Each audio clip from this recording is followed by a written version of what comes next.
guys, may bago ulit akong ituturo sa inyo. Ito ay kung paano mag-download ng screen subscribe button. Tara po, umpisahan na natin. Punta po tayo sa my YouTube. YouTube, pindutin po natin. Tapos, i-search natin ang green screen subscribe button. Ito na po. Naka-ready na siya. And then, maghanap po tayo ng gusto natin. Halimbawa, ito. Itong gusto natin. Impressive. Damn right. Yan.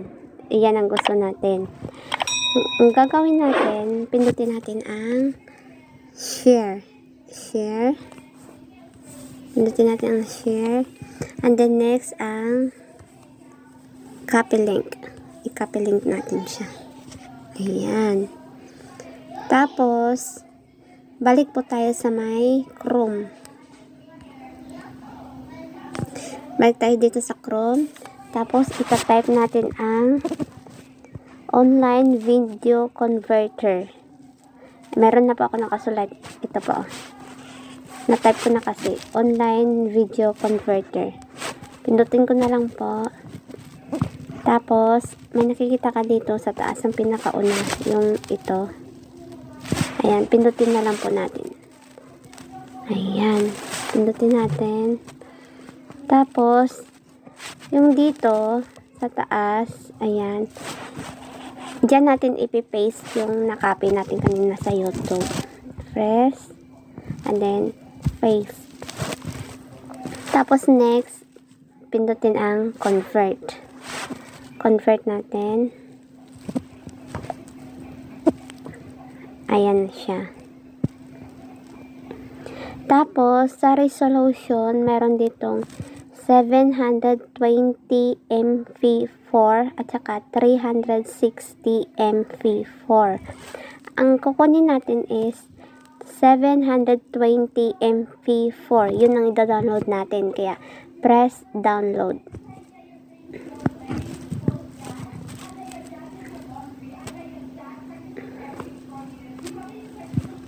Ayan. Nagda-download na siya. Open natin.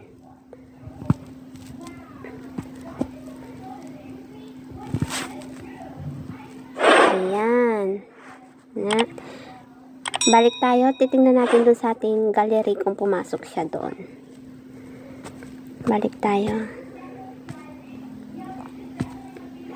Punta tayo sa gallery. Hanapin natin dito.